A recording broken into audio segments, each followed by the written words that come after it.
Good evening. Welcome to Bellevue PTSA Council's October 14th, 2021 Bellevue School Board Candidate Forum. We are excited you've joined us, whether you're joining us live or if it turns out you're rewatching this session on another day. First and foremost, this is a forum intended to give our candidates a platform to inform you of their opinions, ideas, viewpoints, and goals for their potential term as your school board representative.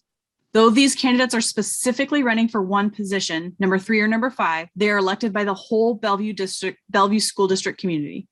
As a result, regardless of the position boundary in which you live, all candidate answers are relevant to all voters. As an example, if I were to live in the fictional position 9's boundaries, my ballot would still contain both position 3 and position 5's races. Your vote does matter. All candidates will be afforded the opportunity to answer all questions posed. Candidates have been encouraged to work to inform voters of their own stance on the given topic rather than debating another's viewpoint. Of course, a candidate might choose to address something they heard from another candidate. However, each candidate has a hard stop of 90 seconds to respond to each question. Unlike debates, there will be no separate or additional rebuttal time permitted. Each candidate will begin with a 90-second opening statement. Each candidate will also end with a 90-second closing statement. Candidate opening, closing, and response order is random, generated through a random number generator, giving every candidate an opportunity to be first, as well as answer last. All questions have been community generated and no questions have been shared with the candidates in advance. Questions were crafted so candidates can provide a broad range of information for voters. We could have filled an entire day with questions. So with that, we'll start with our opening personal statements. And Melissa, would you like to add anything or start us off? I think that's it. I'll start us off though. So okay. There is a timer on the screen. I'm not sure if you guys heard us saying that earlier. So if you need to pin the timer, if you're one of the speakers, please feel free to do that and we'll begin. So first we will begin with our opening statements. And we will begin with Faye.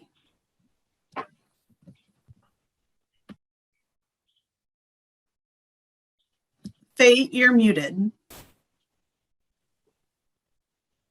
Hi, everyone. Thank you so much for having me here tonight. I became involved in Bellevue School District when we moved here 6 years ago. I was in the school almost every week volunteering, and I noticed there was a severe shortage of lunchtime at the school. Many students had barely less 5 minutes to eat their lunch, leading to sugar issues with diabetic students, eating disorders.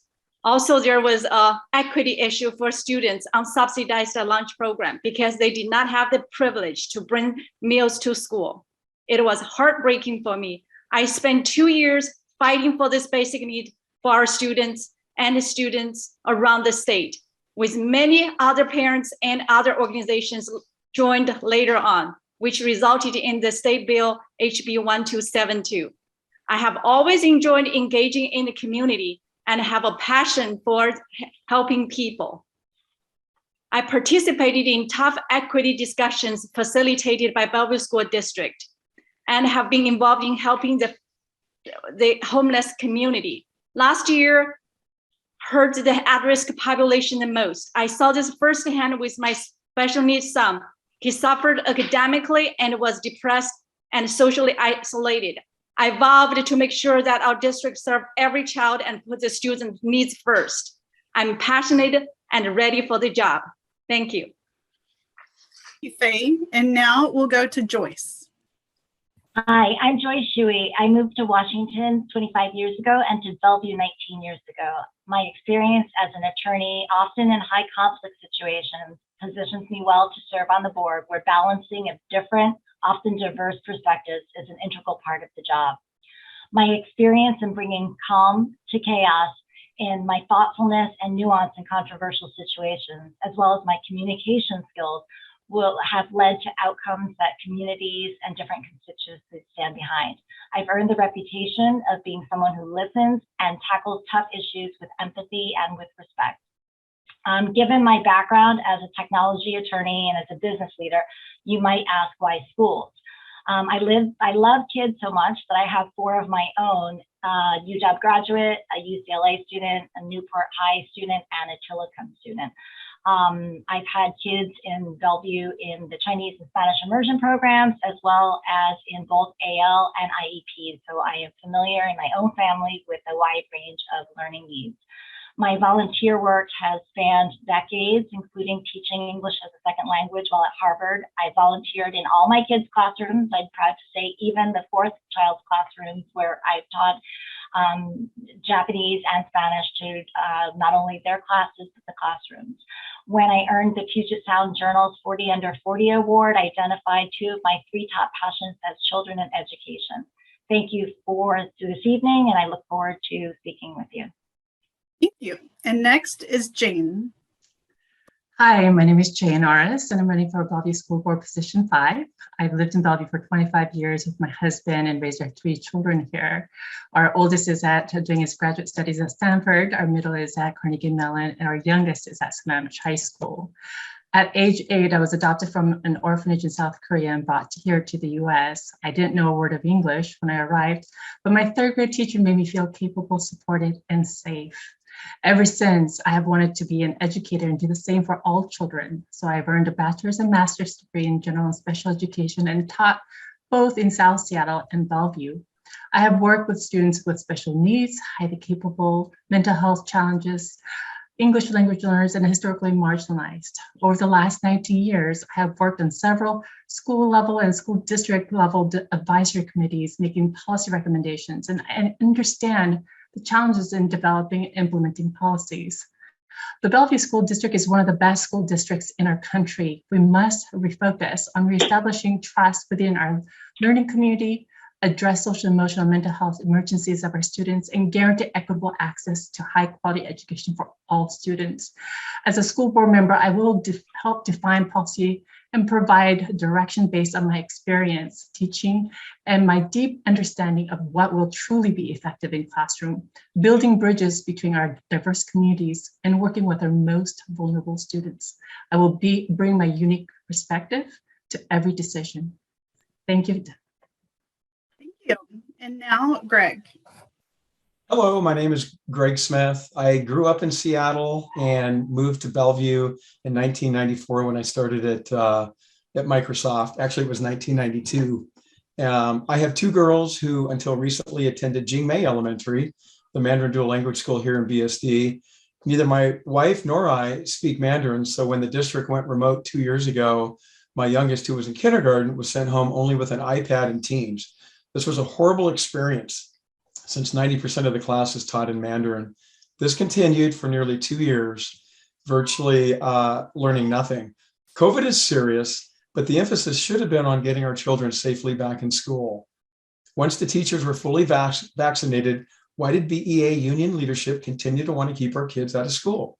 We were last in the state for learning opportunities, and social and emotional learning loss were huge, equating to just 10 hours a week of in-person learning at the end of the year compared to neighboring districts who were at 20 plus hours. I'm running for school board because I never want this to happen again. My opponent was selected, funded, and promoted by BEA union leaders. How will my opponent remain impartial on issues like selecting the next superintendent? Even the Seattle Times questions this. I will be impartial and represent only our community. I have a proven track record, PTS VP, ambassador for the school bond, director of after school enrichment, and much more. BSD needs clear direction and leadership. And with my experience, I hope to take BSD to a new level. Thank you. Thank you. And before we go on to our next question, I just wanted to give a shout out to the League of Women Voters for this excellent timer that I hope is working well for all of our candidates tonight as well. So thank you to them for allowing us the use of this timer for our unique Zoom setting. All right, next question. If elected, what are your 3 priorities for the district? And we'll begin this question with Jane. Well, thank you very much for that question. I think I have addressed this in my intro.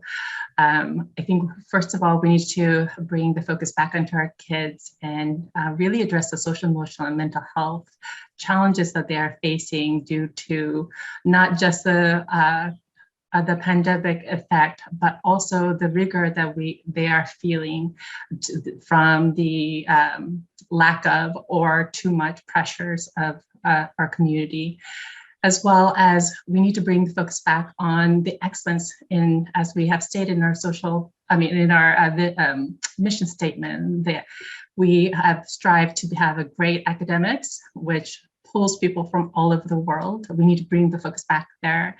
And also we need to make sure that we do really step up on addressing the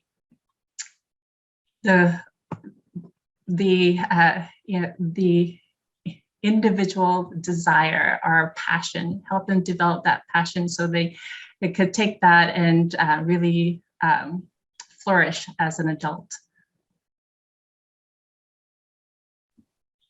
Thank you. And next is Joyce. Hi, my top 3 priorities would be, first of all, bringing healing and unity to the community. We've got a fabulous district. I've lived in Bellevue, as I said. I moved here 19 years ago, and I love it. I'm raising my kids here intentionally, notwithstanding the rain and clouds, because it is such a vibrant, diverse community where all people and all children are valued. And so what I have seen in the last year and a half, and there is good reason for it, given the frustrations and the tensions that have come from a very unprecedented time of the pandemic.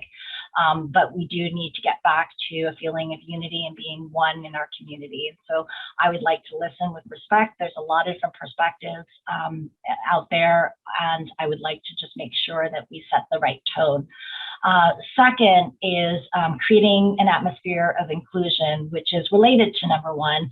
And I emphasize both of these because of how important they are to me. Because if you have an atmosphere of inclusion, then you've got a community that feels like their ideas are welcome and encouraged, and with great ideas and great volunteers and funding, we have the opportunity to just take our world-class educational system to that next level. And finally, hiring a world-class superintendent who does also have these values of inclusion, of equity, and of humanity and healing and unity. So those are my 3 top priorities. Thank you. Thank you. And next is Faye. If elected, my top priority for number 1 is social, emotional, and academic recovery for the students. As we know that the union leadership's the actions last year resulted in providing the lowest classroom across the state, classroom hours across the state. Consequently, 2/3 of the students at risk did not meet their academic requirement. The students, especially on 504, English learners, and marginalized students got hit the most. Also, we need to select a world-class superintendent. During the past year, our school board used balanced governance to supervise how the school district and direct the district. However, it required a superintendent who could stand on his feet. So we need to hire a superintendent with strong leadership, and we need to restore the balance of power. My 3rd priority is we need to stabilize the budget. As we know, we have lost about more than 3,000 students enrollment compared to 2019, which created a budget crisis. We need to gain the parents' trust back. We need to make sure that the levy will be passed. So this is my top 3 priorities. Thank you. And last for this question is Greg.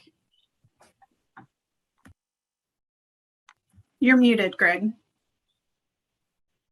So first and foremost, I just want to make sure that the students are job number 1. We just need to make sure that everything that we do is focused around students and the families of the students, to make sure that we understand, what their learning needs are, what the learning losses, what the social emotional losses, and make sure that we're addressing each and every student's unique needs, because every student was affected differently in this pandemic. So that's just number 1. Number 2, we're not out of the woods with COVID. So I want to make sure that that we have a really good comprehensive plan in place to make sure that we're able to keep our students in school safely. So be it through testing, we need to make sure that we have the right testing protocols in place so that if we have infections, we're able to quickly diagnose those and make sure that we can keep the students in the classroom as much as possible safely. But second to that is virtual learning. So we have Edgenuity with the Virtual Academy. And I know that there's been some issues with that, the isolation that some of the students are feeling. So we really need to step back and take a look at that and make sure that's being addressed properly. So the second thing is healing and open communication. I really want to make sure that we're hearing what the community has to say, and we're implementing that, because that's what the board represents. Thank you. Thanks. Now for the second question. What is your understanding of the difference between the role of the school board and the role of the superintendent and operational arm of the district? In other words, what is the job description of a school board member? And for this question, we'll be going to Joyce first.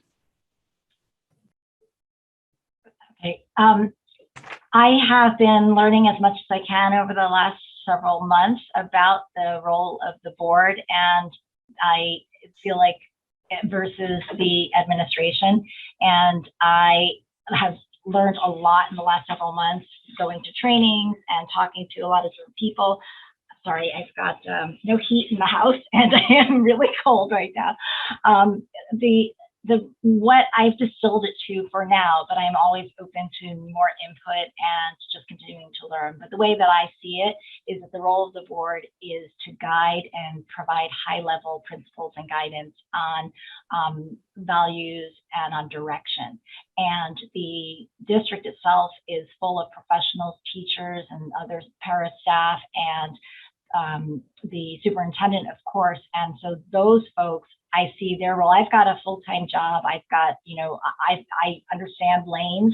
And so my thought is that my role would be to help provide guidance, but that the operational day-to-day must sit with the superintendent to be responsible with and act in concert with his or her staff. And that is the way that I see the distinction between the two, both very important roles of guidance and of operation. Thank you. And next is Greg. So it's real important that we differentiate between the roles. The school board is comprised of community individuals who have been elected by the community and represent the community. And I think it's just super important that the individuals that are elected to the director positions are unbiased, independent, and impartial. Super important. And I really think that it's important that the board members really understand what the community wants and needs and understands the needs of the students. So I go back to my job one, which is the student. So the board is responsible for setting strategic direction and vision and so forth for the district. The superintendent and the district is responsible for the day-to-day operations and the implementation of these strategic plans. And it's really a relationship that needs to be nurtured and needs to be closely tied together. They need to work together as a close pair. Feedback needs to go both directions. So there needs to be input that comes back from the superintendent to the board in terms of a process to further develop plans. And information needs to flow freely from the board to the superintendent and the teachers. But it's very important for the board to remain independent and represent the values and the needs of the community. Thank you. Thank you. And next is Jane.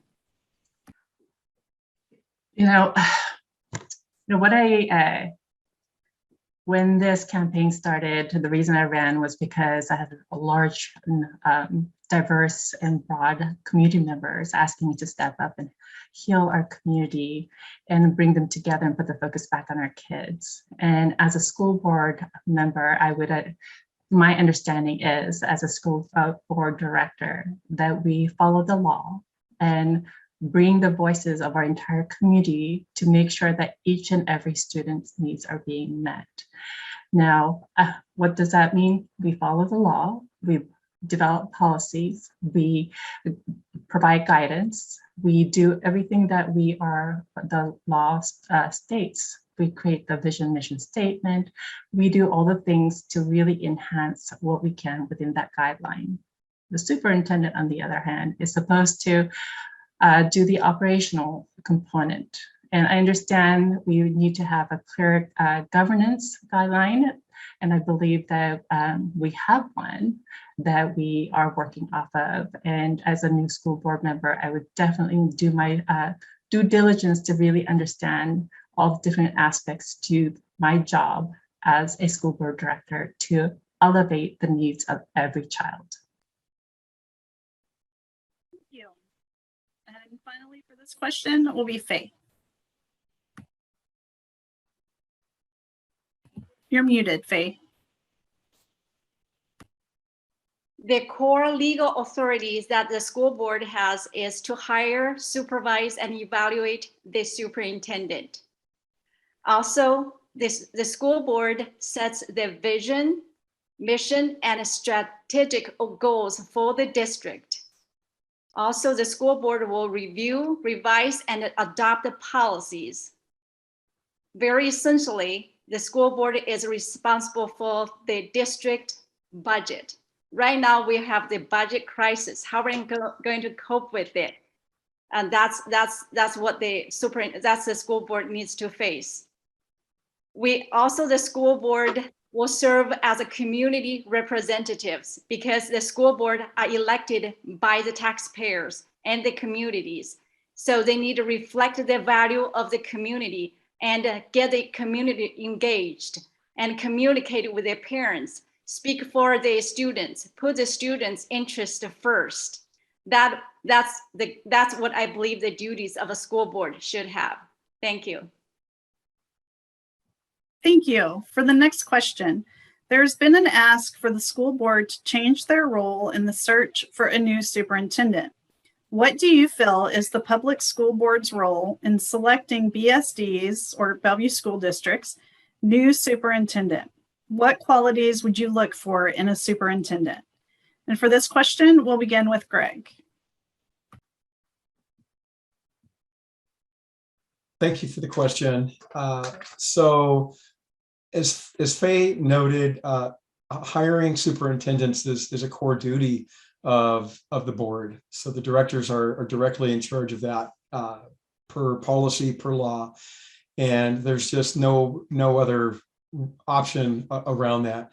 Now, I know that this past summer, I believe it was June 11th, there was a letter that was issued by BEA declaring that responsibility should be handed over to a group of people. And it appeared to be that it was BEA leading the charge on that, and that they should be in charge of selecting a pool of superintendent candidates, evaluating them, and even selecting them. And that's just not appropriate. So I just want to make it really clear that that's a core duty of the board.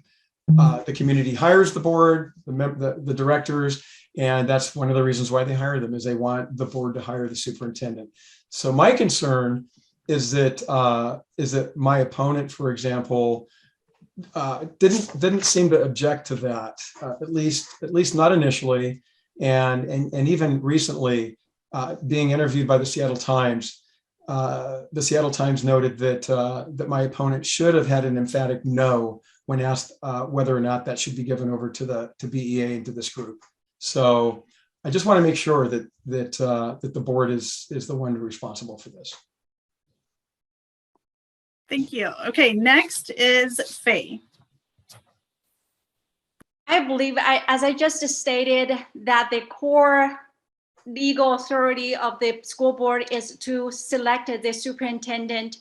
The letter published on the teachers union's website on June the 11th is outrageous and unacceptable. They wanted to alter the process of selecting the next superintendent. Without the taxpayers' agreement, No one has the authority to deprive school board of such authority. A school superintendent oversees the daily operations and the long-range planning of a school district, serving as a point person for all district matters. The role of a superintendent is to supervise school principals and the district staff, work with school board members, and to manage physical operations. So lesson learned from what happened last year, the qualification of the school superintendent I would look at is the leadership. So if the superintendent cannot stand on our feet, when there is a conflict of interest, our students' need, interest will be put the second, which will be a disaster for the students and for the community and even for the teachers. Thank you. Trouble with my mute button tonight. All right, next up is Jane. Well, yeah, Greg has pointed out that, yes, I have been endorsed by Seattle Times, and I very much appreciate it. And I believe what I said to the Seattle Times is that as a school board member, I would follow the law that is set forth for all school board members. I'm a special ed teacher. I know my laws. I know how to stay within them. And that's how I am known to be a fantastic special ed teacher. Now, the board is solely entrusted with the decision, and it is important that the board gets it right. When considering such a significant decision, it is vital that we not only rely on what our own experiences and expertise, but we must listen to our parents, students, and community members to better understand what experiences, assets, and principles and values best encompasses the attributes of Bellevue School District community that seeks the next leader.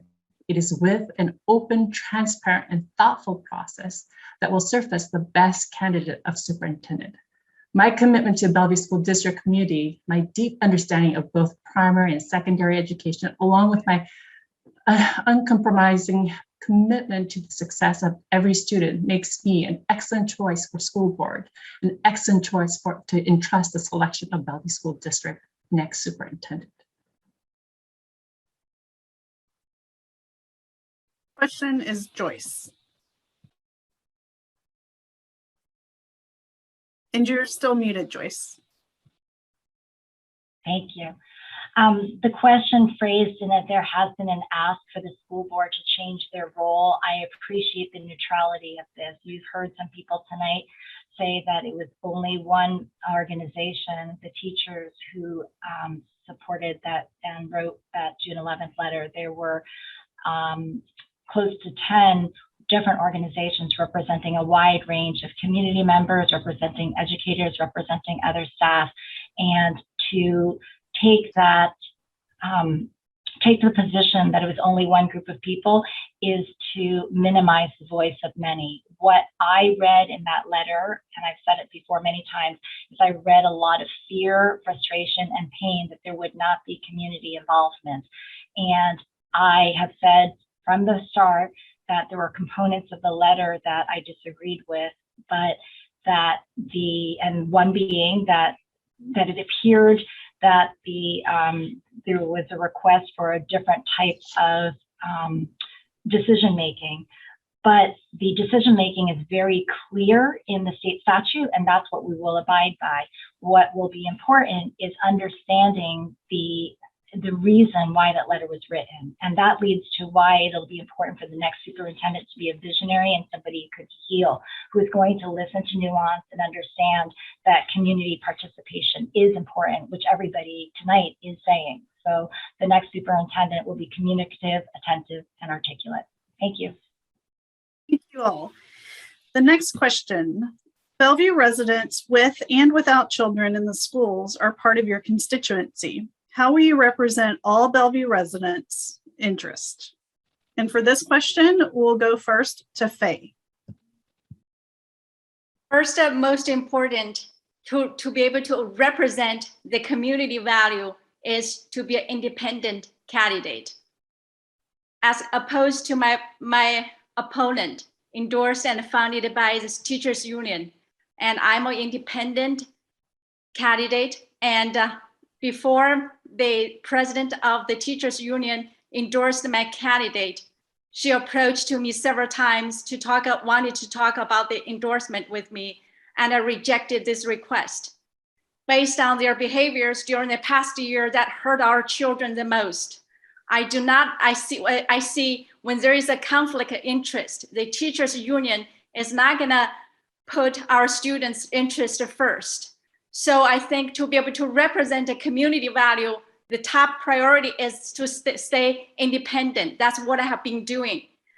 The second one is get the community involvement, communicate with the community, get the parents join in the school board discussion. Also outreach to the parents whose children are not in the school district. That's how we get the communication. Communication is the key to get the school board to reflect the community's value. Thank you. Thank you. And next is Greg. All right. So I want to go back and just touch briefly, just for 1 second, on the hiring of the next superintendent. I just want to make it clear that the letter that was written on June 11th, it may have had other parties that were a part of that letter, but it appeared to be clearly drafted by BEA union leadership. And so I just want to make sure that's clear. And it was a pretty strong statement that they were demanding that the authority would be handed over. So just a detail that I wanted to clarify. So it's very important that the residents, both with and without children here in the Bellevue School District, that we represent their interests. And we've talked a lot about the students. So students are number one. We need to make sure that we're representing them and the families and all students. So there are certain groups of students that I don't think are being represented or helped as much as they could be. For example, we've looked at some recent data, the Latino community. So, and what we've heard is that there's some language barriers or issues there. So we need to make sure that we address that a little better. For those that don't have children in the district, we need to make sure that we're spending their tax dollars wisely. 66% of their property taxes are going towards the schools. We need to be responsible and accountable for that. And I will make sure that happens. Yeah. And next is Joyce.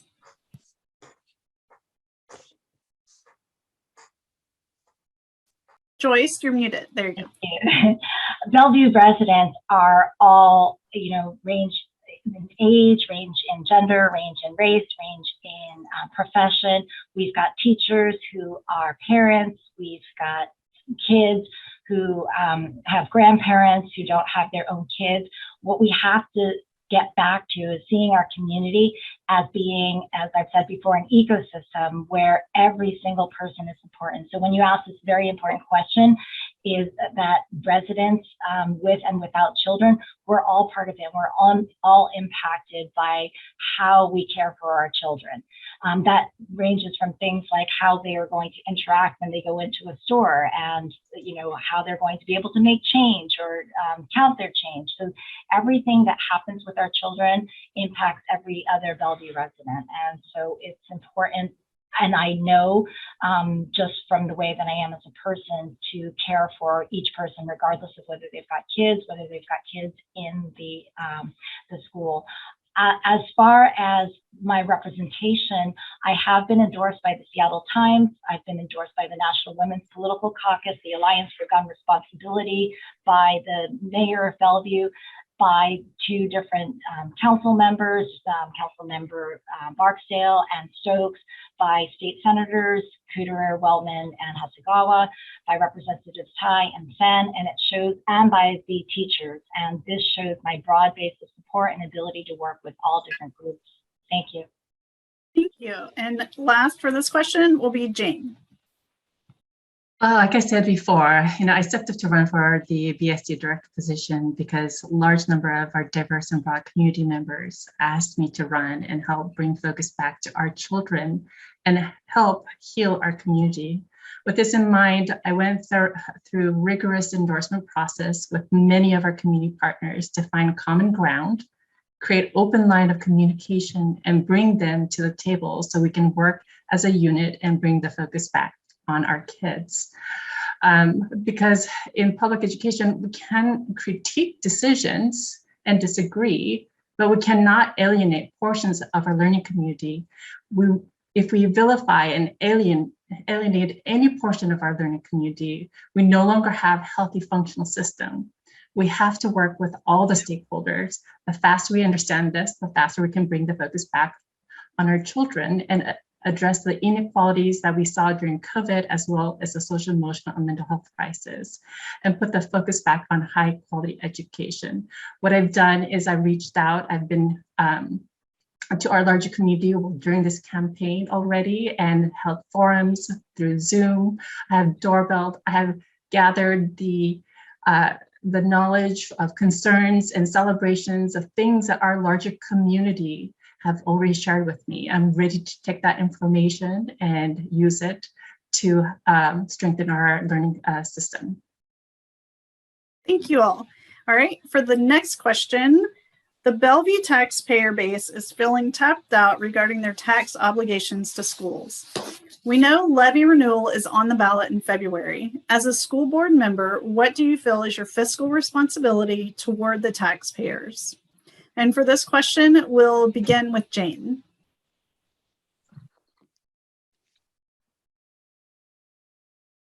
Just 1 second, I'm a visual person here, so I'm reading the question.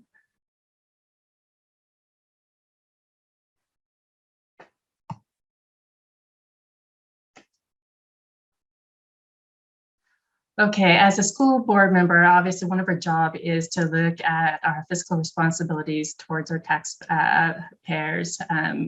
As we all know, levy is coming up in February, and it is one of the focus of this that we need to put a lot of energy towards. Unfortunately, McCleary, which was passed several years ago, has done a number to a school district like ours. It does not give us that same flexibility or the dollars that we are used to, because the intent of McCleary is to even out the playing field for all school districts. So what my understanding is that the $2.50 per thousand that we normally get, we do not get anymore. We get, I think, less than $1. I think, if my memory is correct, about 69 cents or so. I could be wrong, don't quote me on that. But in any case, we do need to take what we have and best utilize that every dollar, every cent that we get.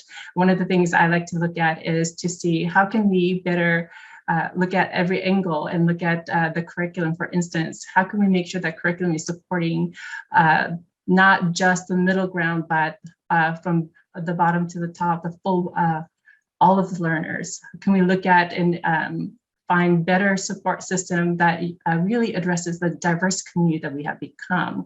We have over 100 languages in our community. We have 68% that's diverse. So we got to address all the needs. Thank you. Next up is Joyce. Fiscal responsibility involves always maximizing our efficiencies. I've got a lot of experience with fiscal responsibility. In addition to being an attorney, I have been in senior positions running budgets, multi-million-dollar budgets at different companies. I take, and in my own family, you can ask anybody, I take fiscal responsibility very seriously. I have watched the numbers. I see that we've got a temporary, I believe it's temporary, decline in enrollment, and we need to be very attentive to that and make changes quickly at times and humanely, and think of ways to creatively make things work.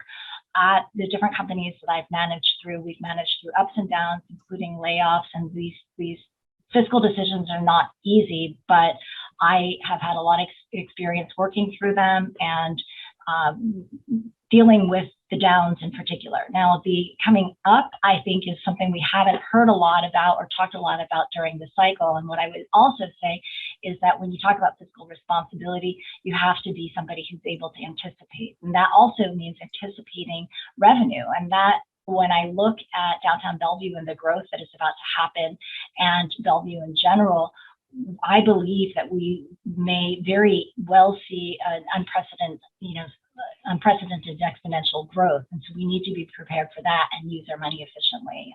I will be prepared to do that with my experience with managing budgets. Thank you. Next for this question is Faye.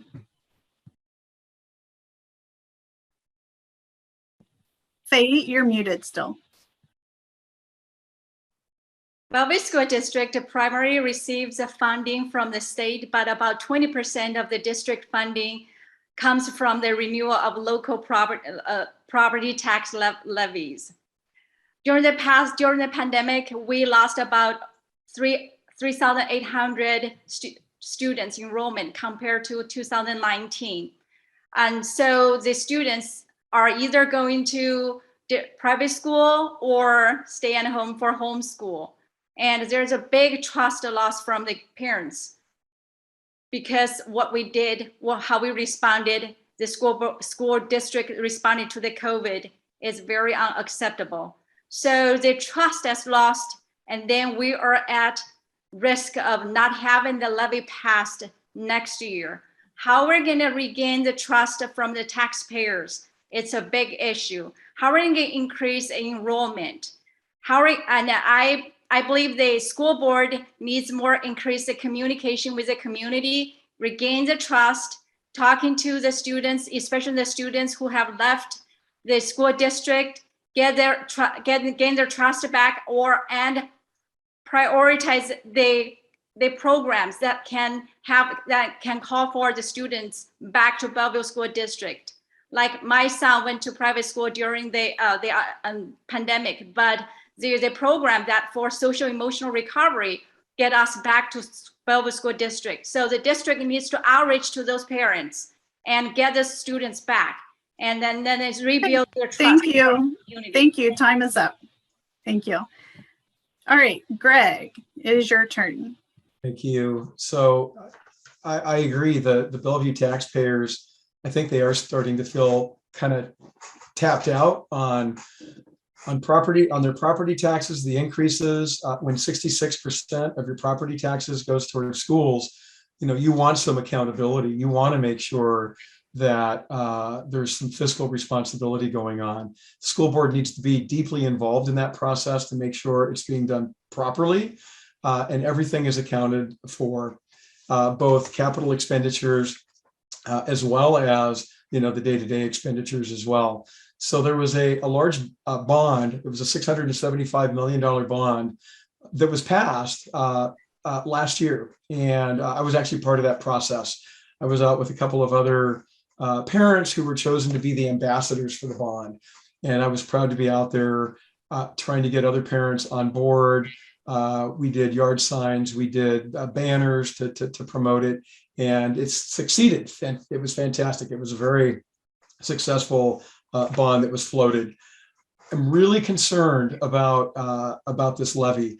We've lost, as Faye said, 3,500 plus students. That's an 18% decrease in enrollment. That means the budget's going to be reduced by not this year. We're not going to see it, but next year. These people that have left the district, are they going to vote for the levy? This is a do or die in the levy. This is a replacement levy. It's very important that we get this thing passed, but we've got to be fiscally responsible in how we float this out there. Thank you. Great. Our next question. Thank you all again for that. Our next question. School boards are required to have a high school graduation goal. How would you support increasing high school graduation rates within our marginalized student groups, including but not limited to non-native English speakers, students with disabilities, and low-income groups? And for this question, we'll be beginning with Jane again. You got to go first 2 times in a row, but your mic is muted. Sorry. Sorry about that. Yeah, that's a great question. It is a concern of mine, especially with looking at the numbers. I was looking at, I believe it was Odell Middle School, and their numbers look pretty bleak when it came to 6th grade. The standardized test scores were pretty poor for both special ed as well as students who fall underneath Latinx community, as well as students who are second language learner or English language learners. One of the things I have done is to do some outreach through this campaign process to see what are the things that they see would help them lift their children up to help from their perspective. And the Latinx community had said that they would like translation service that's real time. So they could make sure that their kids' needs are being met. When they don't have information in their language, that is an issue because by the time they get it, it's too late. Assignments are already due. They're not getting their kids to the right space. These are all things minute, but they add up, which puts their kids behind. So we need to do more to make sure that information is getting across to people in the language they're more adapted to. Next for this question is Faye. Bellevue district has diverse population and each different group has different needs. That goes to our equity program. So we need to allocate a resource to meet each single student need, to make them success and reach their potential. Two of my kids both attended Title I schools. Those schools are very different from other schools in Bellevue School District. Say the language barrier there exists. The lack of parent participation is real, and the social emotional issues is real there. And my daughter has 2 play dates from the Title I schools, and they come to our house very often. And I heard of their family stories, very tragic. Their dads are just gone. They told me their dads abandoned them. How would you think a teenager, early preteen tells you that her dad abandoned her? So for those families, we need to allocate extra resource to help them social, emotionally, financially, in all aspects. So as a school board, we need to examine each individual need and provide this source to boost them to be able to graduate from high school. Thank you. And next for this question is Greg. You're muted, Greg.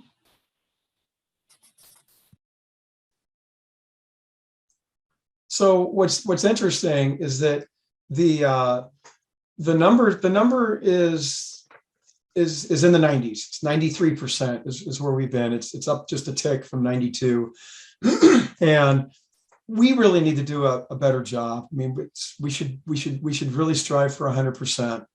Why aren't we at 100%? There's several reasons. If you look at the third largest demographic in the Bellevue School District, the Latino group, it's comprised of 13% of our student population.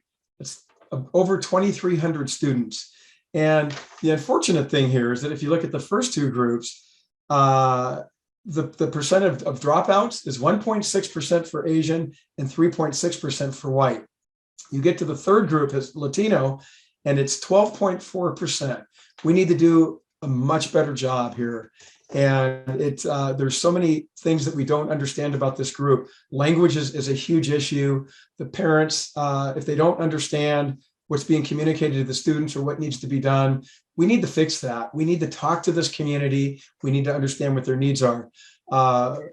In talking to some of these families, when the pandemic struck and kids were sent home with laptops and even hotspots, the parents didn't know how to set this stuff up. There weren't the translators available to help interpret this, what needed to be done. A much better job needs to be done on that, and we need to help these students that are dropping out and not graduating. Thank you. Thank you. And next on this question is Joyce. I agree that there's so much that the district doesn't understand, but when we talk about who we are, there is a lot that we understand if we keep in the picture of who we are, that we are comprised of everybody in the community, and that knowledge is there and the understanding is here on what the issues are and how to fix them. I can give you an example. In just the last few days, we were given an opportunity to participate in a mock SAT, and it was a fundraiser. And I was sort of surprised that it's a $25 fee, which when I was growing up would have been a difficult discretionary expense. And I can see that because I am part of the we that forms our community. I reached out to the organizers, and it was a fabulous conversation. They're looking at a way to make it like a free will donation so that we can make sure that every child who wants to take a mock SAT class can, or test, can do that. But when you see those barriers, and when you make sure that you're in a community where everybody sees those barriers to tutoring, to mock SATs, to the academic rigor that all of our kids deserve, then we can get there. Another one of the things that I have talked about is active outreach to the different communities with translators, as Jane said earlier, because that active listening and the feeling that people have that we care about everybody will help. And then starting more peer parenting groups, I think, will help as well. I've been working on that as well. Thank you. Next question. How do you support schools in making sure each student personally feels a sense of safety, security, and belonging within their school environment? How does this relate to student success? For this question, we'll begin with Joyce. That feeling of safety, security, and belonging is probably the most fundamental aspect to a child's success, because if they don't feel that sense of security and safety in the first place, it's going to be hard for them to learn. It's going to be hard for them to have a good night's sleep. So how to support the schools means supporting the entire school. It means supporting the administrators, the staff, the teachers in getting the training that they need and deserve to make sure that they're equipped to understand a wide range of circumstances that children are in, whether they're the factual circumstances or the cultural kinds of backgrounds that different children have, so that the children can feel safe at school. And that also means, in addition to the administrators and the staff, it means supporting the children, of course. And so the children need to have access to counselors and teachers who understand them, who look like them, who are counselors that understand a wide range of social and emotional issues that can crop up. Highland has a very well-developed and moving along kind of program. We need to expand that program to all sorts of, to everybody in the district, and for children to all have access to those kinds of social and emotional counseling services. Thank you. And next is Jane. Okay. Well, as Joseph said, in order for our students to thrive, we need to make sure that their social, emotional, mental health state is stable and healthy, which means that we need to create the environment that is will support that. That includes making sure that our staff is well trained to know how to support our students in that space so that students can trust them, as well as also creating opportunities for our larger community to learn more about that and be told as well, especially now coming out of COVID and being stuck at home for such a long time. I'm hearing a lot of stories about kids feeling regressed, or they feel challenged to walking back into the buildings, as well as making sure our larger staff, not just our teachers, but our admins and all of our support staff are well trained and feel that they could do their part as well, and feel that they are emotionally and mentally supported in their work. And finally, we need to have more counselors. We need more counselors that will address our diverse learners. We have, one size does not fit all. So we need to make sure that we are being thoughtful as we, in this process, and making sure that we are looking at the different demographics and making sure we are really presenting the different ways to create that space for all of our different learners. Next with this question is Greg. So safety, security, and a sense of belonging. I mean, those are, the most important things probably that are going to determine the success of a student. You're going to be able to avoid dropout rates. You're going to have higher GPAs, all of those, if we can make sure that all of those needs are taken care of. And I will add to that, we also need to make sure that we've got family and parent involvement as well. And so I think that safety, security, belonging, and then family and parent involvement, collectively, those are the things that are going to be the number one determining factor on the success of students in our district. So we need to look at that as well. I want to mention that, making sure we're engaging parents and families.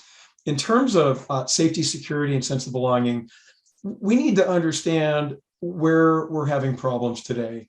So if there's certain groups of students that are feeling they don't have a sense of belonging, we need to understand who these students are, what their needs are, and how we're going to solve that problem. And probably the way we're going to solve that is going to be with counselors, as the other two candidates have mentioned. I think that's spot on with what we're going to need to do. But we also need to look at, in terms of safety, the buildings. We need to make sure that they're safe and secure, that we don't have to worry about intruders. And we also need to take a look at the SRO program that the district had, and we need to make sure that that if that's not brought back, that something in its place is put in its place in a responsible manner. Thank you. Hey, thank you. Next on this question is Faye. Schools must be a place where the students feel safe, supported, and respected. So first and most important of all, we need to establish a clear school policy and reinforce our goal. Make sure that the school's anti-bullying, harassment, and non-discrimination policies are current, reflect the district and state guidelines, and include clear definitions and consequences. Also, we need to find ways to let everyone in the school community know that school is a safe place. All are welcome, and that biased words and actions are unacceptable. We need to send out that clear message. We need to encourage reporting because there are some students are very silent. We need to establish the rules for them to report, and we as parents and as teachers should be more approachable for the students. We need more counseling services. We also need to teach the students about bias. Like what Greg just said, we need to involve parents, family, and community members. Parents and family members are very vital members of the school community. We need to convey the same message about the bias, hate, and discrimination so the young students will get that message. We need to provide support to targets, ensure that the crisis intervention team. Thank you. All right, for the next question, do you think the Bellevue School District should have a school resource officer program? And if so, how should it be implemented? And funnily enough, for this question, we will be beginning with Greg. Well, amazing enough, I just touched on that subject. So, yeah, it's, I think that there's a place for the SRO program. There's been some recent incidents in Texas where there's been an active shooter, and SROs have been a saving grace for the schools.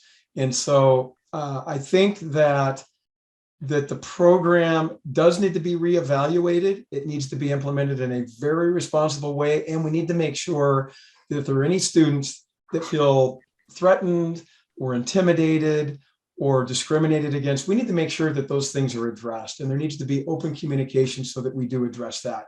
We don't want to just cover this up. We don't want to just, explain it away. We need to make sure that there's a process in place for addressing this. I do believe that to bring back the program the way it was, it needs to be reimagined. I think that what we could end up with is a combination of SROs and counselors. So, because those are two very different job responsibilities, and we need to make sure that we're accounting for the mental health of students, and we're actively counseling students. But we also need to make sure that we're making sure that these schools are safe as well. It's only going to take one event like what we've had happen before, Sandy Hook, Columbine, any of these that we all remember, and we'll wish that we'd had the program. So it just needs to be done very responsibly. And so thank you. Okay, thank you. All right, next for this question is Faye. I believe it is very important to continue a good relationship with the police department as a community. Bellevue School District SRO program sends out schools well-trained police officers. They're not just police officers. There is no misconduct behavior documented or reported historically from our SRO program. Someone might say that some students are fearful of their presence. We need to find out why they're fearful, what they're afraid of. We need to address the fear instead of avoid it. Learning how to respect authority is part of a healthy growth. However, we do hear different voices about the SRO. We may need to modify this program. We may need to pair up the counselor and the SRO so our students can have emotional safety and physical safety at the same time. It doesn't have to be one way or another. Or we may need the SRO receive more training. Our school district suspended our SRO program earlier this year without providing any replacement. There was no proper communication with the community. There is lack of transparency. The school district needs to listen to the community and respect the choice of the parents and taxpayers for the final decision. If elected, I'll open up the communication. I will reflect the community value. I'll let the taxpayers decide if we're continue to the SRO program or make modification of this program. Thank you. Thank you. And next for this question is Jane. Well, a few weeks ago, there was a shooting in California where an SRO shot a young woman, a young mother, and she passed away. As a parent who is a person of color, as a parent of children who are multiracial, and as a special education teacher, I understand the concerns. I'm committed to making sure every student in our school is safe and focused on learning. The mission and responsibility of Bellevue School District is to educate our students, and we must remove all barriers to all students being successful in the classroom. I'm open and committed to looking at every security options that is available to make sure our students are safe. I am also deeply committed to ensure that our students feel welcomed, valued, and part of our school community. Currently, there is a committee reviewing the SRO program, and my understanding is that they are actually finished with that. We're just waiting to hear the end result. I'm committed to letting that committee bring that information to the school board and hear the research and make the best decision that will support each and every student that is in our community. So they are all have access to our great education. Thank you. And next is Joyce. Hi, it's important to understand when we frame a question that there's a lot of assumptions that are built in. So when we ask, how do we feel about SROs? That is a phrase or safety resource officer, and we all agree safety is important. Resources sound great. Officer having some authority at the school, that all sounds great. But what we're really talking about is how do each of us feel about having armed police officers in the schools? And when I first started looking into this issue, that was my first question. Are they armed? Are they not armed? And there really is, that's important to remember. And some kids, I lived in North Dakota for a long time, some kids feel safer with a gun round. Other kids feel decidedly less safe. Some people would feel safer if every teacher was armed with a gun. Other people would disagree with that. So it's really important that we see that this is a complex issue and that we've got children throughout the community who have a different reaction to it. And so when you hear words like it's going to be safer for everybody, we have to question that because not everybody feels safer. And even when we hear claims that there has never been an incident involving an SRO, that makes it very unsafe for somebody who experiences a problem to say that they've had one, because they're afraid that they're not going to be heard. So my view of it is that we need to take a step back. We need to go with the committee that has been exploring it and listen to what the community says. Thank you. Now, the next question. The school board is a collaborative group working for the benefit of all stakeholders. What have you found to be your most effective strategy when working to set and achieve goals as a team? For this question, we'll be beginning with Faye.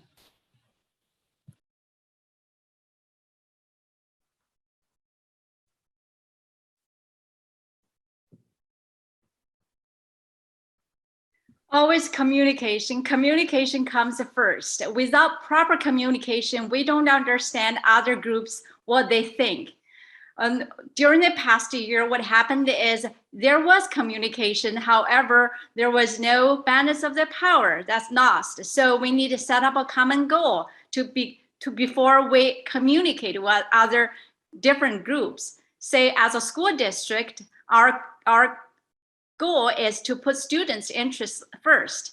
Under that framework, then we start our communication. So we set up the boundary. Within that boundary, we communicate with different groups, with the communities that we serve, with the other stakeholders like the teachers union, other unions, other organizations. Always communicate. Also set up the boundaries.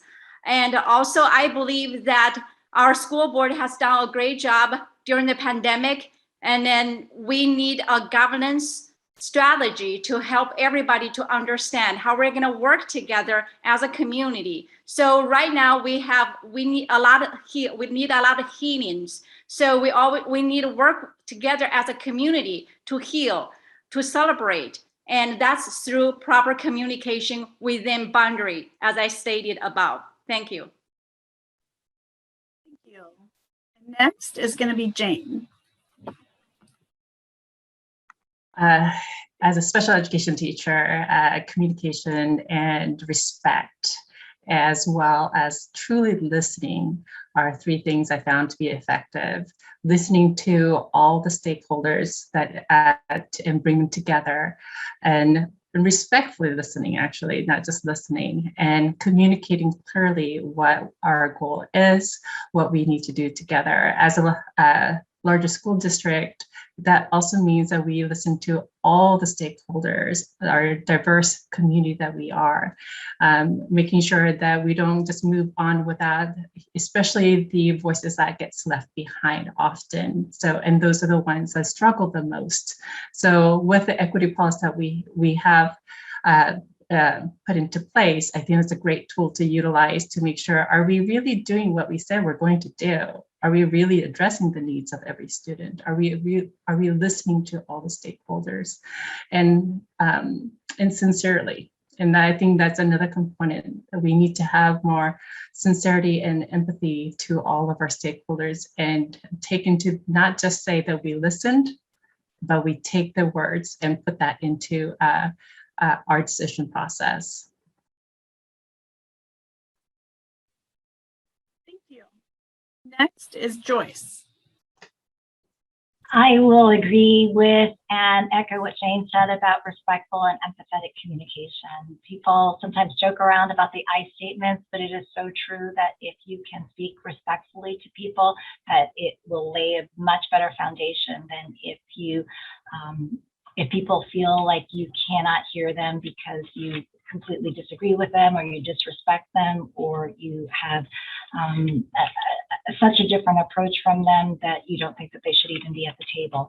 I do appreciate that you say the benefit of all stakeholders, because those stakeholders do include our teachers and our staff, importantly. And I'm very honored to have earned the endorsement of the teachers, because they are very important stakeholders. And how would we feel when I decided to run? I told my mom, and my mom said, coming from Asian heritage where education is so important. And in Asia, I've taught in Asia, teachers are very highly valued, and it's important to make sure that we walk the walk, talk the talk. And my mom said to me, she said, make sure the teachers are well taken care of.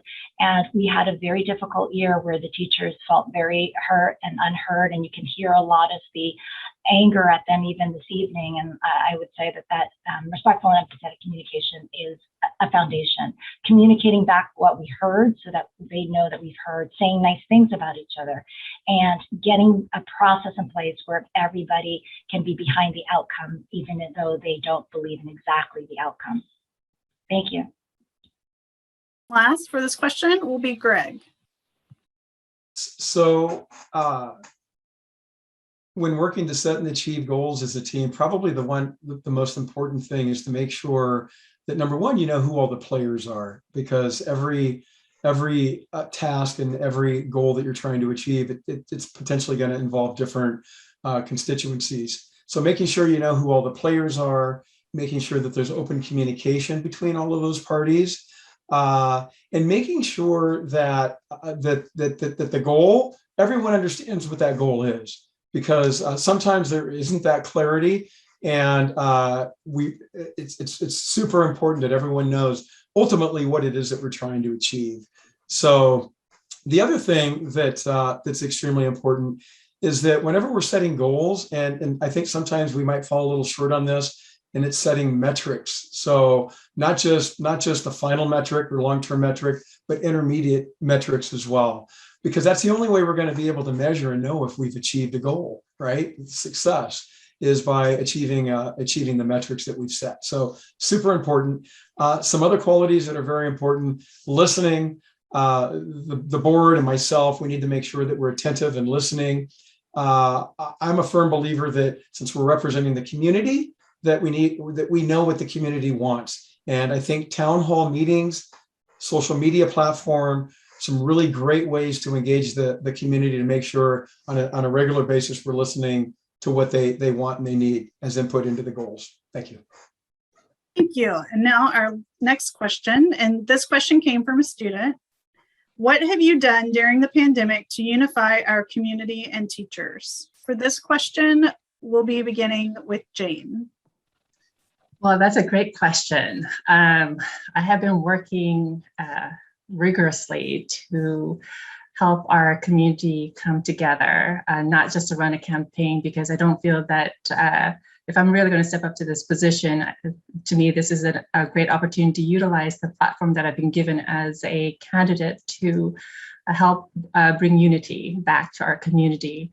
One of the things I've done is to, like I said before, I have reached out to all our diverse communities. I've had conversations with leaders within the Eastside Black Voices, as well as our Latinx community, as well as our Asian community. I have done, as well as reaching out to some of the Native Americans, and there's few here, but they are here, as well as trying to listen to our parents of children of special education students, and as well as our highly capable students, and don't forget the masses, the general ed students. And listening, I've done that through doorbelling, holding forums, and also bringing unity through bringing our leaders, the people who are somehow impacting our education, from the local leaders to the state level. I brought them into the forums so we could hear what their roles are, what our roles are as parents, what our roles are, all the different roles that we play, and really create that and define the understanding so we could all step up to the plate and do exactly what we need to do. Thank you. And next is Greg. So it's been really tough times, the isolation for students, for families, and academically, many have suffered. We've been involved through our church, working with church members, helping those that couldn't get out of their home by bringing them groceries and assisting with those things. And so it's been super challenging. So one of the things that we need to do, and I was working on was helping students. So the ones like my two daughters that went to Jingmei, there were families that we worked with, and we got together in pods to help each other and to support each other during the pandemic. And so we've done the best that we can. It's been super challenging. And as I've been out doorbelling and talking to the community, I've gotten some great ideas on things that we can do moving forward. So I think town halls and social media, these are some great ways that we can do it, but we really got to be able to get the personal touch with our community, with our students, and with our families. There's been too much isolation, so we need to be able to do it safely, and we need to be able to do it effectively. Thanks. Thank you. And next is Joyce. My service in the area of unifying our community and teachers is not for the purpose of unifying, but it has to do with treating others in a way that you feel like it betters our community. Some examples of the kinds of things that I've done on just a basic personal level is that I have very continuously offered to do grocery runs for my neighbors. When I cook extra and I deliver to folks, to neighbors. I also volunteer teach English via Zoom to keep people safe. I also have been supporting a family who's having some challenges because of language barriers and other problems with some school issues, and it's an in-person school family, and I've been working with them to try to provide some support and advocacy and also connect them with people. So that's sort of on a personal note, and just things that I would do regardless of trying to so-called, it's sort of a side benefit, I think, is that it does promote unity, because just like things can spiral down, things can spiral up. On a candidate and campaign note, I did at the beginning of the campaign reach out to all the candidates to try to come up with a joint statement from all of us. It didn't work out, but I do believe in trying to work together and to reach out to each other. And then on a larger front, I sought the endorsements of multiple organizations because I do feel like this creates unity to have folks valued for their perspective and for them to know that I care about their perspective. Thank you. Thank you. And next for this question is Faye.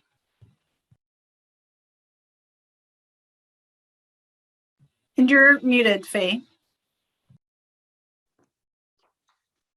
I'm a frontline healthcare professional when the COVID hit the United States and our two children were left at home. One was 9 years old and the other one was 12 years old back then. In April, my husband, who is a medical doctor, went through 32 COVID patients at that time because lack of clinical data. We were not sure whether he was gonna bring the virus back and kill the kids. And my friends asked me to quit my job, but I decided to stand in the front line, defend the community with my expertise. And then neither my husband nor me took any day off, any vacation, not until July this year. That was for more than 1 year. We didn't take any day off.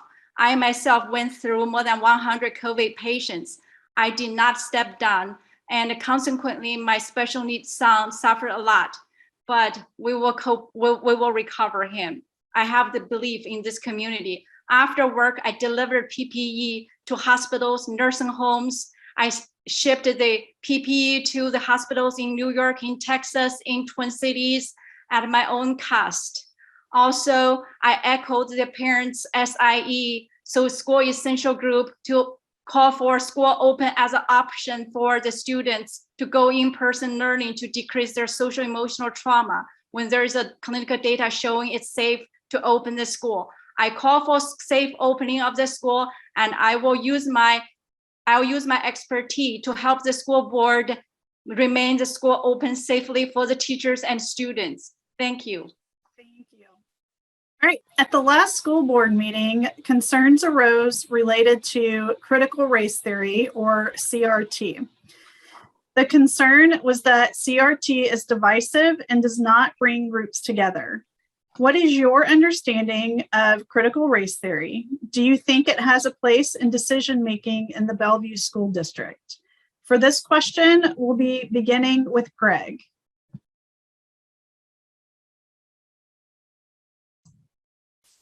So this is a real complicated subject. So critical race theory, and my opinion on this, or my feeling on this has evolved over time, as it probably has for everyone. And so critical race theory is a super complex subject. It's one that the genesis of CRT was law, and it's at the PhD level in education. And it's just not it's not a topic, and it's not a concept that I think the young minds can really comprehend and understand. It certainly not in K through middle school, potentially in high school. So I don't think, and I've had conversations with the district, and it's been stated that the critical race theory as a concept is not going to be taught for likely those reasons. So, but where does that lead us? And I want to end with this. On CRT, I've been asked that, and my position on it is that it's not a yes or a no answer. It's a conversation, right? So what is it that you're really trying to get after? What is it that you're really trying to do? And I think where it normally ends up is equity. And we have an incredible equity policy. It's the Equity and Accountability Policy number 0130. Fantastic policy. I think what we need to do is make sure that that's implemented consistently across the district. But this document's been well thought through. Next up is Joyce. The issue about CRT being divisive is not that CRT is divisive, it's how the word and phrase has been used and frankly misused. As I said at a forum recently, I am at Harvard undergraduate 4 years. We never studied critical race theory. It was in law school, so postgraduate, that you start talking about critical race theory. So when people say, are we going to be teaching CRT in school? It is like saying, I liken it to, in Spanish, there's a word, sopa, which means soup. And if you think that it means soap, in English, you're just talking about two different things, right? So it's a different language. And when we talk about CRT, like Greg says, I agree that it is really what we're talking about is equity. And what is your commitment to equity?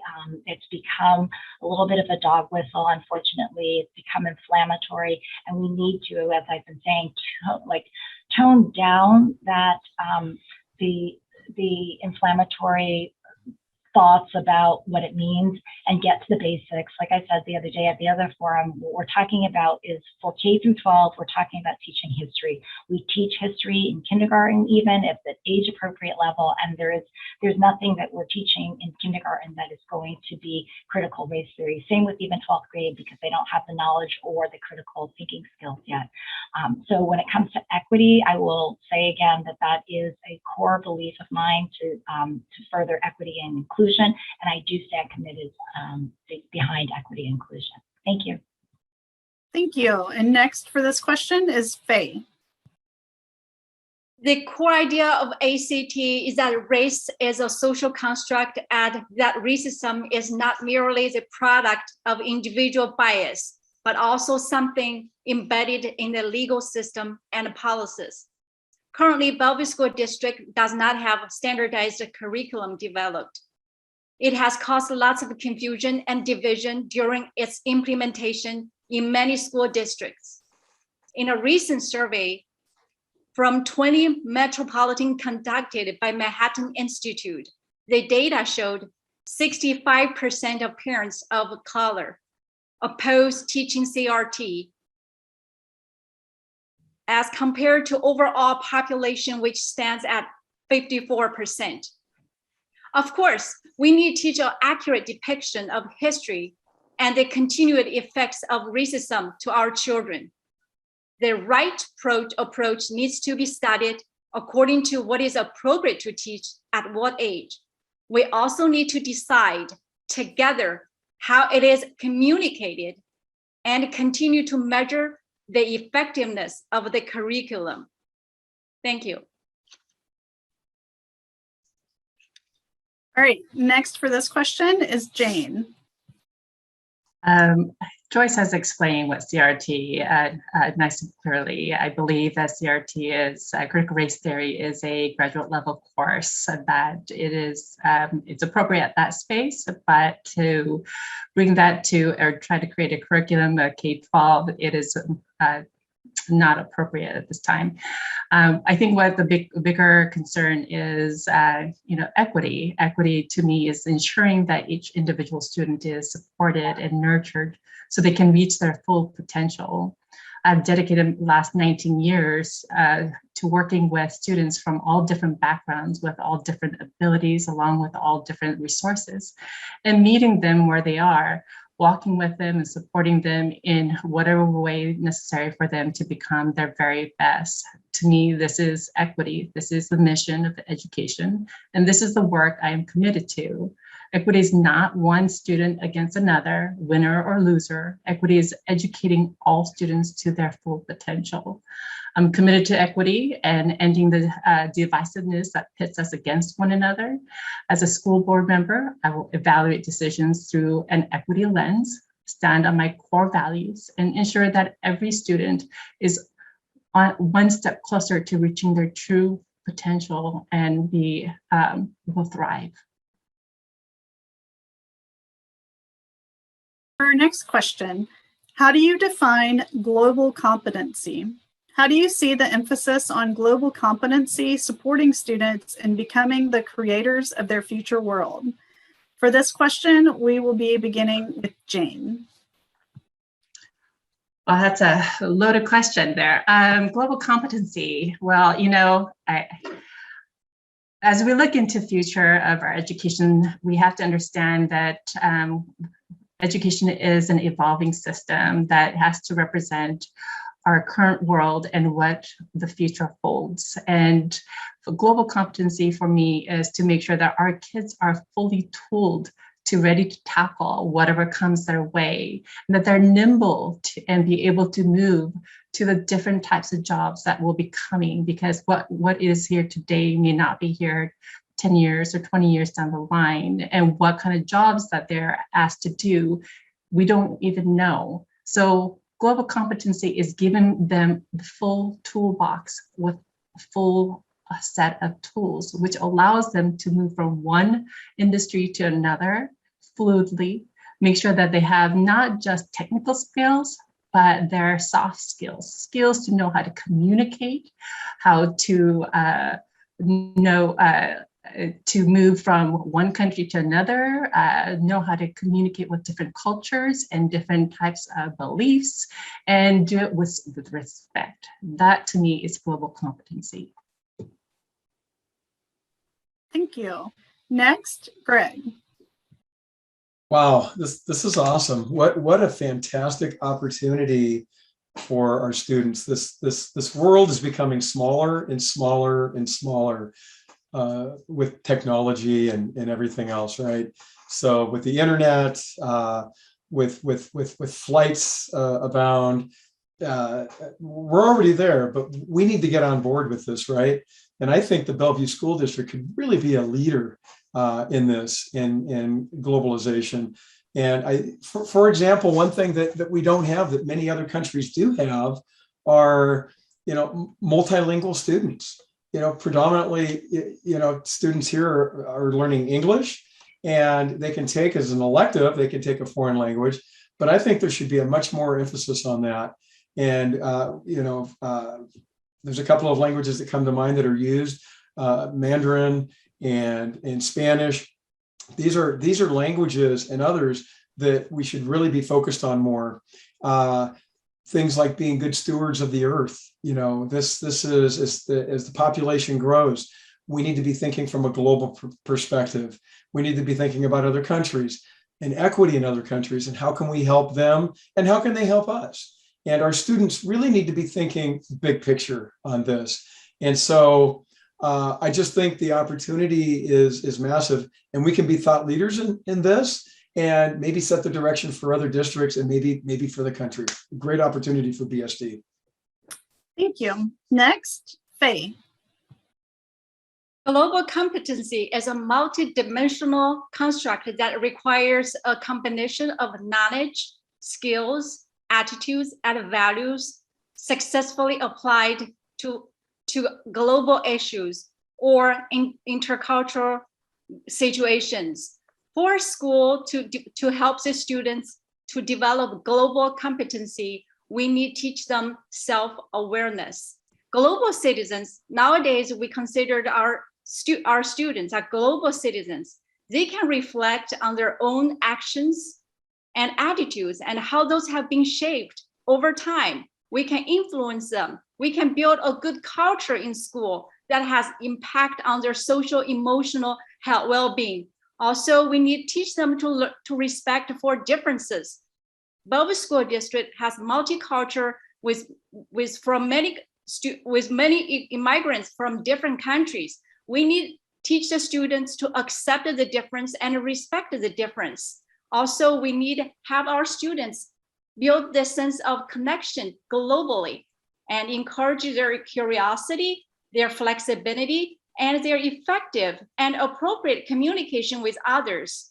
So it's all about, there are a lot of components in it. I think it's thrilled to serve Bellevue School District that develop all these dimensions for our students. Thank you. Next, Joyce. Hi, I grew up in New Jersey and New York and lived in a community that is pretty much the antithesis of what we had here in Bellevue. It was an incredibly homogenous community. I was the diversity to the group, and I didn't leave the area more than maybe 100 miles until I was 18. So I grew up with a pretty narrow view of the world and set of experiences. In contrast, our kids here literally have the world at their front door. They open their door and their neighbors across the street are from a different cultural heritage or even from a different country. We speak, as Jane said earlier, we speak over 100 languages in our schools.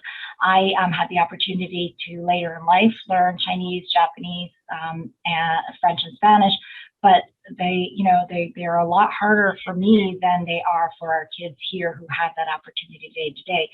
So when you ask, how do you define global competency?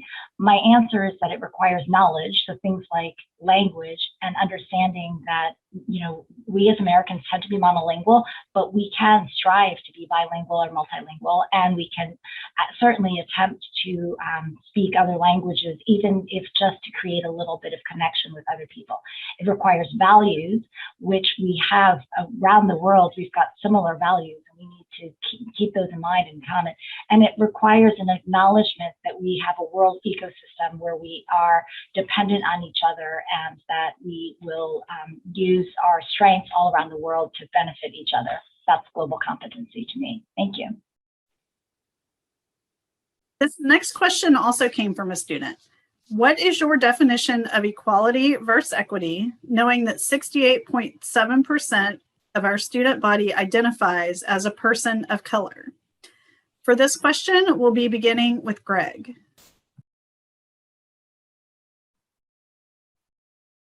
That's a great question. So equality in my mind is where everyone is treated the same. So they're given the same education, the same books, everything is the same. And in many cases that works. So if students are flourishing under that model, that's fantastic. However, if you end up with students that aren't succeeding or is succeeding as well as a group, and I'm not referring to the group as being a certain race, just if you have a group of children that are performing subpar, substandard, it's our duty as a district to make sure that we've got equity in place. So versus equality, equity in place to help them achieve their goal. And the goal is, number one, is going to be to graduate from high school, but also to reach their maximum potential. And I think all of the candidates tonight have mentioned this, and it's fantastic. We're all on the same page on this, is that at the end of the day, What we really want is for each student to reach their maximum potential. And in some cases, equality is not going to do it. We need equity, and we need that support to be able to help each one become the best that they can be. Thank you. Next, Faye. Equality means each individual or group of people is given the same resource. Equity analyze the difference among different people and different groups and allocate the equitable resource to reach everybody's need and their potential. I'm very proud that the Bellevue School District developed the equity program in the year of 2019 that allows each single student able to access the resource they need, regardless of their characteristics, such as their race, ethnicity, culture, disability, and learning differences, gender identity, etc. And Bellevue School District has a diverse population. As I mentioned earlier, each group, each individual has very different dynamics and different need. As I said, my two children attended Title I school. The need of the student there are very different from other schools. We need to examine what they need so that we can provide the resource they need. So this is what we call equity. So not necessarily everybody get the same thing, but they need but what they need, provide what they need to reach equitable to reach equality outcome. Sorry, I'm a little bit blurry here. And we need to measure the success of our equity program. For example, the graduation rate, discipline referral for special education services. Thank you. Time is up. Thank you. All right, next is Joyce. It's hard for me to compress this into 90 seconds because this is probably my life existence and life work. As I mentioned earlier, grew up in a very homogenous area. So I've been writing about diversity and equity and inclusion, whether I use those words or not, since I was a kid in elementary school. Equality is what we always strive for at a minimum. So when we didn't have the right to vote in the United States, as an example, when we didn't have the right to vote, we sought it for African Americans. And then we sought it for women. And then we sought it for people who were who were 18 and 19 and 20. Those are a minimum standard of where we need to be to have a prosperous society. Equity needs to run in parallel. And that means that even if you seem to achieve equality, then you need to look beyond the equality and see what is required to make sure, as Jane said earlier, that each student can reach their fullest potential. When we talk about, and I will say it's important that we talk about identifying, and thank you very much for the question, identifying that nearly 70% of our population identify as BIPOC, Black, Indigenous, and other people of color, because it's important that we learn that we can and that we need to, as a district and as children, be able to talk about race. It impacts people, and when we don't talk about race or we talk about only other forms of equity, then we negate and render invisible the important issues around race. Thank you. Finally, on this question, Jane. Well, I think all the candidates have done a great job of really identifying the difference between equity and equality. As a special education teacher and as a person of color, both of those terms is something that I hold dearly in my heart, to make sure that we're not just presenting information to our children equally, as we call equality, but we are making sure that each student thrives, which means we have to really think of equity. So when I look at my students as a special education teacher, I look at the data, I look at the research, I look at what will best serve our child so they thrive in this. And so in our school district, we need to have both, but we have to use the equitable lens. So we need, because why? We have almost 70%, 68.7% diverse community. And with that, yes, we have great success of, college bound or graduation of 93%, but we have 7% who are not. And when through that process, a lot of kids are being left behind. So we have to do a better job of making sure that we are creating equitable space so that every student, each and all students, as we said in our vision mission statement, are successful. Great, we lost our timer for a moment. Hopefully we will get it back. For this, this is our last official question before our wrap up, which will include sort of a little question too.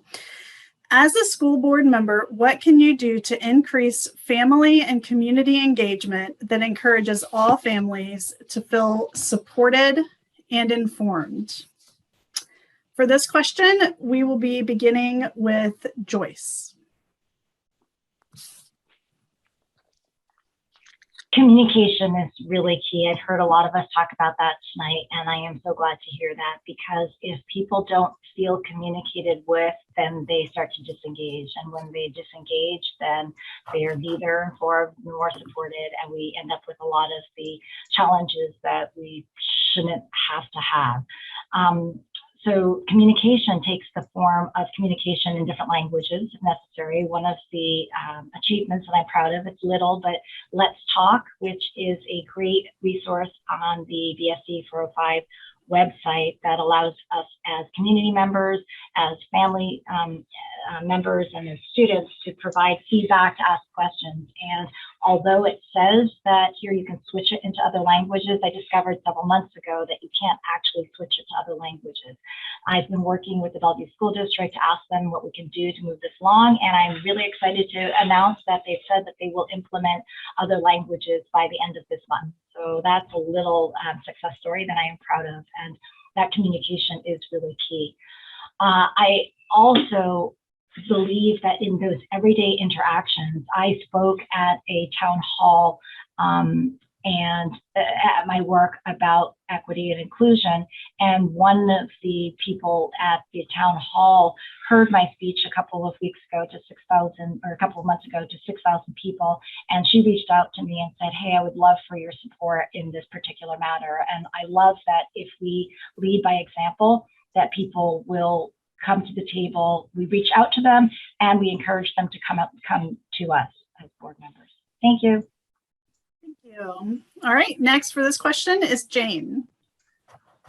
Oh, I think for our community to thrive, we really do need to communicate, as Joyce said, and we need to communicate to all the different subgroups within our community and do a real thoughtful outreach to the different segments, because we do know that certain communities don't feel comfortable gathering into the larger community. So because of the cultural differences and the nuance of the culture, as well as the language barrier. So we do need to do a better job of that. We also need to do parent surveys. Something we have done in the past, which has been useful, but I think we need to do more of those, and also translate it into the different languages so that the parents who do better in their own tongue can communicate their thoughts and needs as well as do more surveys with our students, because our students are brilliant. We have a phenomenal community of learners, and I think it is important that we keep pulse of their needs in their words, and in the way that they feel comfortable. So I think there's, as well as we need to make sure that we're taking surveys of our partners, our teachers, our admins, our support staff, and that we are really making sure we're bringing all of those voices together as we make decisions. Thank you. Next is Greg. So this is the key thing right here. It's engagement and communication. I mean, we need to do a much better job of this as a district, as a school board. I know that I've done my best to try and stay informed on what's going on with the board, and it's tough. There's just not the information doesn't seem to flow super freely back and forth. And I know when I started running for this position early on, one of the things I posted on a private Facebook group in the school district was that I really want to have, more communication, both on social media platforms, where it can be two-way communication, but also where we go out into the community as well. And to my surprise, I instead of people embracing that, I got a lot of, oh, we can't do that. It's going to be too hard. And there's rules that prevent that. And it just surprised me because, I think where there's a will, there's a way. And I think what we really need to do is make sure that we're doing everything in our power to communicate with the community, especially certain groups that are really struggling right now, like the Latino community, because there's a language barrier. We need interpreters, we need outreach, we need to do town halls. This is a group that represents 13% of our student body. We have to do a better job here. So I think that if we look at these marginalized families and students and do our outreach there first, we're going to get the biggest bang for the buck. But social media platform, outreach programs, this is where it's at. Thank you. And last on this question is Faye. As we know that when family and community members are involved in schools, the students improve their academic performance and gain advocates that promote their success, helping them feel more confident at school and in taking more rigorous class curriculum. To get in the community engagement, we can develop protocols with local businesses and shopping centers to manage the students who are on their premises during school time. We also need to improve the communication between the family members and the schools. We need to increase the volunteering opportunity for the parents to go in school. Letting the students know that their parents are on campus is a signal for the students to understand that their school performance is very important for their parents, which will consequently improve their performance in school overall. Also, we need to find out the barriers that prevent the parents' participation in schools. For example, my son is attending a Title I school where there's large population of Latino parents. So this time when there was this past week, we had this parent-teacher conference. My son has 23 students in his class, and we had only 13 parents sign up for the conference. What's the language barrier there? Is there any communication barrier there? We need to find out. We need more outreach work to communicate, to improve the engagement of the parents. Thank you. Thank you. Thank you all so much for sticking with us. It has been a long night. I'm sure your voices are tired. My voice is tired, and you spoke a lot more than me. But for our last question of the evening, and this is actually going to be your closing statement as well. Tell us why the community should vote for you. For this closing statement, we'll be beginning with Greg. Well, I'm the dad who has been involved with my daughter's education from day one. My roles in BSD have been numerous, VP on PTSA, an ambassador for the $675 million bond I talked about earlier, director of after-school enrichment and curriculum enhancement, leader of an all-school recess program to help isolated students, to help them feel engaged and involved, and much more. I've been all in since my oldest daughter was in kindergarten 5 years ago. Last year, our district failed, though, to meet my two girls and all students' needs. So BSD needs new direction, leadership, and solutions. Students, our most treasured resource, have suffered mental health issues, severe learning loss, and social deprivation. Our dedicated teachers have worked relentlessly without the appreciation and compensation they deserve. The relationship between BSD and its stakeholders has been compromised with ensuing power struggles. I have the professional savvy as a tech professional and entrepreneur, and the passion to refocus the district on what matters, our kids and their education. I will restore open communication and implement curriculum policy that is backed by data to maximize the learning potential and inspires each child. And I do want to note that I've been endorsed by the Bellevue Deputy Mayor Jared Neuenhouse, the Bellevue City Council, Jennifer Robertson, former Issaquah School Board President, State Representative and Ranking House Member of House Education Committee, Chad Magandans, and former board candidate Valerie Maka. So thank you again. I appreciate you having us here for this forum. Thank you. Thank you. And next, Jane. As we emerge from the pandemic and adjust to a forever changed landscape, we must address our community's mental health emergency, prioritize social and emotional development for long-term success, and guarantee equitable access to academic excellence for all students. I've been actively engaged in Bellevue School District for over 19 years as a parent, volunteer, advocate for all students, and both as a general and special education teacher. My education and work experience have provided me with critical eye when assessing curricula and developing students in need. I've also endured childhood poverty, adoption, immigration, learning English as a second language, and learning being a person of color. I share a similar life experience of 68% of our Bellevue School District students.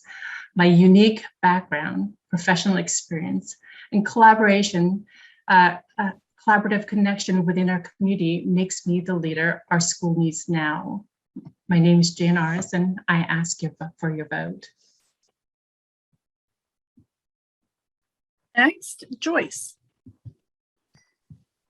Building coalitions, strengthening partnerships, and welcoming everybody to the table are things that I am proud of and that I am very good at. I've run multiple international teams at work in business. I've served on multiple nonprofit boards. I don't shy away from conflict. We have a lot of conflict, as we've seen in the last year and a half in particular, but even in the best of circumstances, there's conflict because I bring a voice of reason and I bring respect and empathy, and I don't shut doors, but I open them. I will be a board member that everybody feels they can come and talk to me. I also believe that facilitating healing is going to be one of the most important parts of this next year or two, and hiring that world-class superintendent that we all agree that we need to hire. That will involve a lot of community involvement. I'm very committed to making sure that we don't rush the decision, that we don't limit the number of people or groups that participate in the decision-making, because we do need to represent each and every student and all of our constituencies and stakeholders. And so relying on me will mean relying on a process that will be fair and that will be inclusive.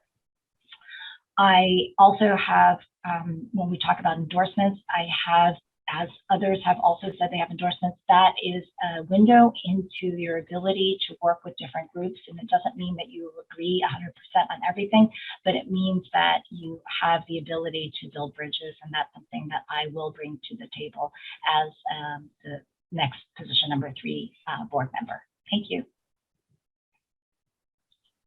Close this out tonight with this final question is Faye. It's been an honor to run for this position.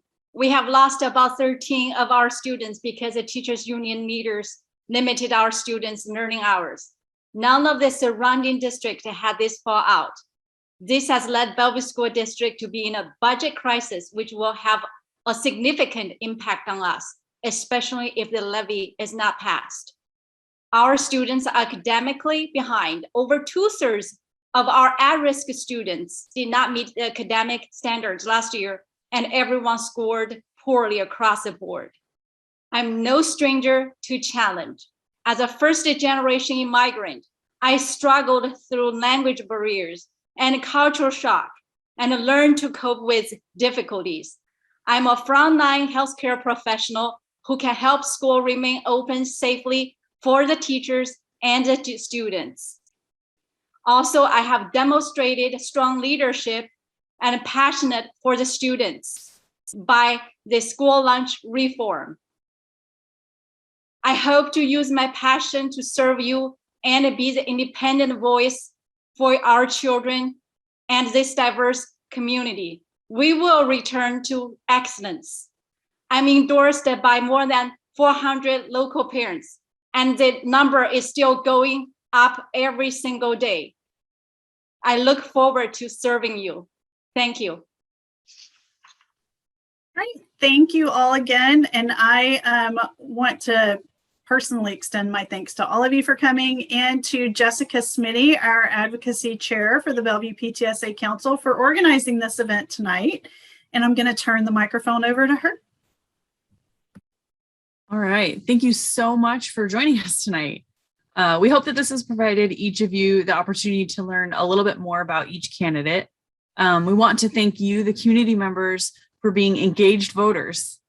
I want to thank our moderator, Melissa Saunders, as well as Bellevue PTSA Council for working tirelessly to pull a second forum together in a virtual world. Definitely a special note should go out to the League of Women Voters, because the timer was far easier to use this time than it was last time. We also want to thank all the candidates for their willingness to participate in this voter education night, and hope that they will join us again for future events. We will work on posting the video from tonight in coming days. Please feel free to send an email to advocacy@bellevueptsacouncil.com if you have any questions at all. Thank you for an informative and lively evening. Thank you, everyone. Enormous thanks. Thank you. Thank you. Thank you very much. Yep. Great questions. Enjoyed it. Thank you. Thank you. Thank you for your hard work.